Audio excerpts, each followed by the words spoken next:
Hey guys, so I'm back with another financial modeling video, and this time around is a 2-bed 2-bath at Parktown Residence, which is going to preview end of this week.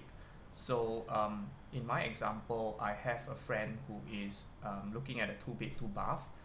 Purchase price is 1.7 million thereabouts. This is based on our estimate, and then we are taking the max loan to value, which is 75% mortgage. And default, we are going to use a loan tenure of 28 years. So as usual, the down payment is about 25%, and the stamp duties work out to be around $54,000, which is based on this formula here is about 5% of the value minus 30,400. So I think this typical new launch kind of deadlines is kind of very typical of a new launch. And of course, I think the date that I've used here is not accurate because I did these financial calculations before the preview date was actually known. So, but I think the rough estimates of the timeline should actually follow in this sequence. So on the booking day itself, we will put down a 5% cash payment for the booking fee, and then subsequently we expect to receive our sales and purchase agreement. We need to engage a lawyer for conveyancing works, and then after that we need to sign the SMP agreement, the sales and purchase, and then following which we need to pay the stamp duty. This one of course is standard formula here, and then after that of course we need to pay another 15% exercise fee, right? This can be a combination of cash or CPF, or essentially you can pay either one of each. If let's say you have enough CPF, you can actually use your entire CPF to make for this down payment.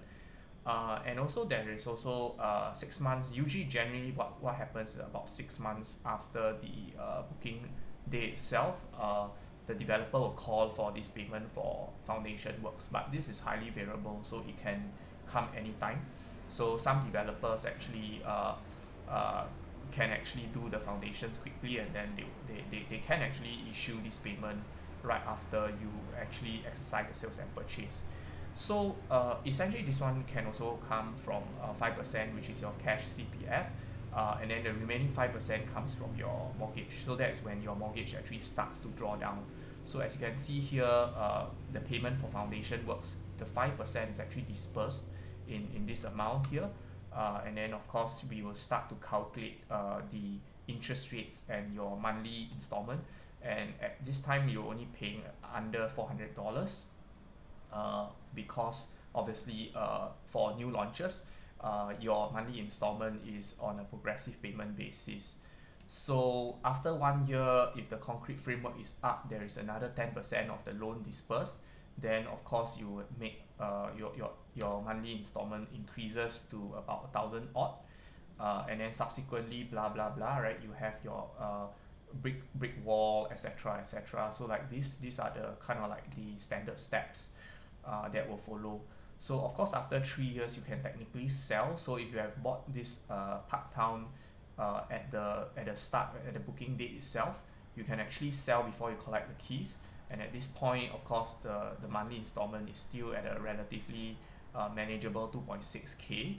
So of course, like after a few more months you will TOP. This is when you actually collect your keys, and of course your monthly mortgage kind of doubles from prior to the TOP, because there's a 25% disbursement of the loan.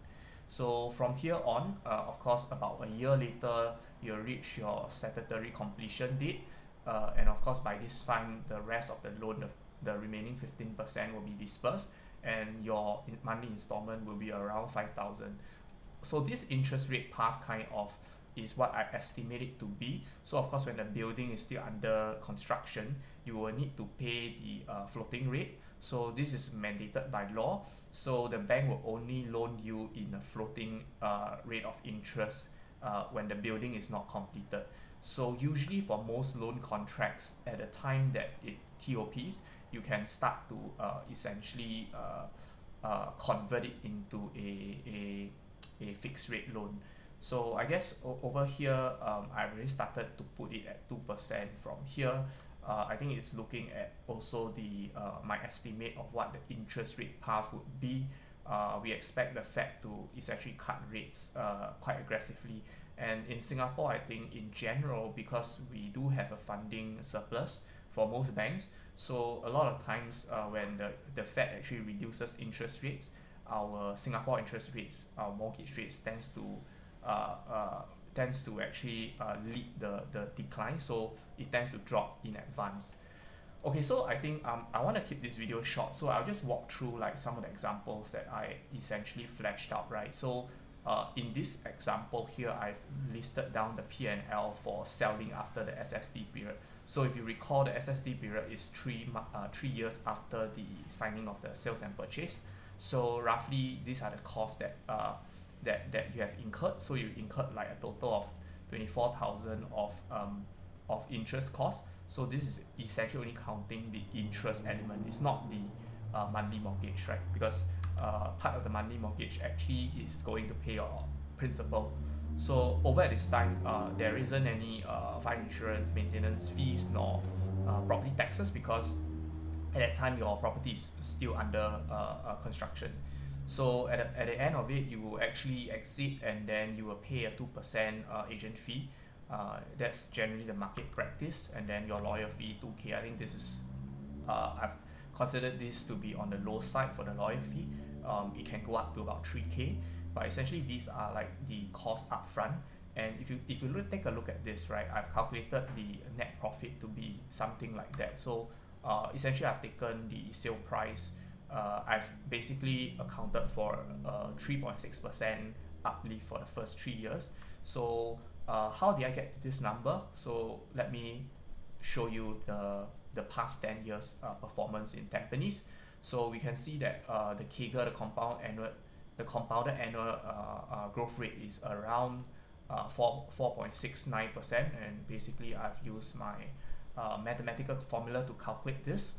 So I think these are actually the resale properties, right, and the new sale and also the sub sale. So it's a combination of essentially on average what is the growth of properties in Tampines.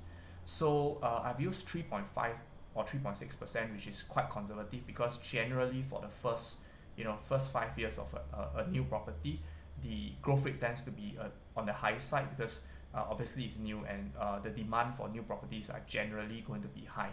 So this is a plain vanilla selling after SSD, but I've also got two other scenarios. Basically, one is to sell after staying for 3 years. So the same thing, I'm not going to go through this, but you start to have some interest costs here.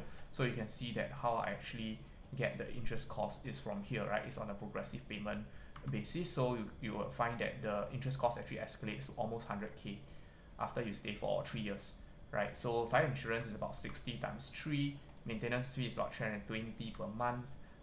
Your property tax, I estimate it to be about 880 per year, and then your agent fee again is at 2%, lawyer fee 2K. So I guess these are the stats. I won't go through the specifics. Okay, so the last scenario is around renting, right? So when you rent, right, these are the costs that typically happen. So obviously, like when you rent, let's say you rent for this is a two-bedder, it's a new two-bedder, so, and it's also located right at the MRT, and also it has all the amenities right at the doorstep. So 4.2K doesn't sound like a very extreme number. It's kind of like the market rate or a bit more conservative. So I've also accounted for a 3% vacancy period per annum, because obviously, like as your you need some lead time to find your tenant. And then this initial startup cost, I consider this to be on the low side. I think I've basically underestimated this cost, but this is highly variable. It's subject to how you negotiate with the tenant. Maintenance fees and interest costs, I will not double count it here, because I counted it here in your cost of ownership already, so I will not double count it. But what I will count specific to renting is because if you rent out your property, it will be coming under the non-owner occupied annual property taxes. So this one will be a little bit higher. It's just an estimate here, so it could be a bit more, a bit less. Agent fees will be around, I've used the average, like the first year is for a 2-year contract is about 1 month of agent fees. So over, let's say, 3 years, like this one I'm renting for 3 years, so I'm taking 1.5. So personal taxes as well, I've essentially estimate it to be, let's say, about 3%. That's your marginal income tax rate of about 3%, and then times essentially the net rental. So basically your personal tax is something that because when you rent out your property, the income is subject to you can actually take deductions on deductible expenses. So things like your interest, etc., they are basically going to be counted as part of your taxable income. So essentially,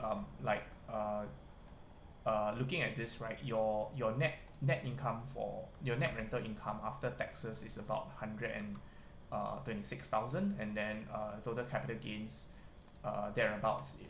Well, I've used this formula over here, calculated it, and then the total net profit is about $250,000.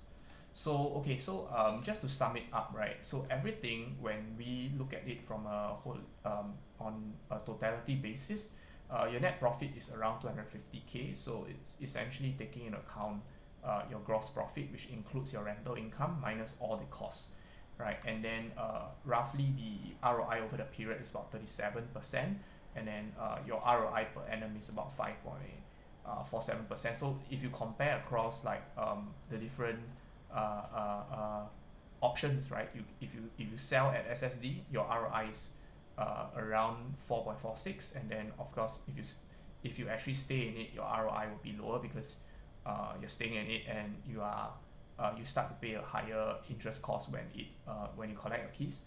And then of course, like if you choose not to stay in it and then you rent it out, and then you sell after 3 years, your ROI could be up to about could be 5.47% per annum. So I guess these are based on strictly based on some assumptions that I made. Like if you see over here, I've basically counted the capital appreciation after 3 years to be only at 2.5%.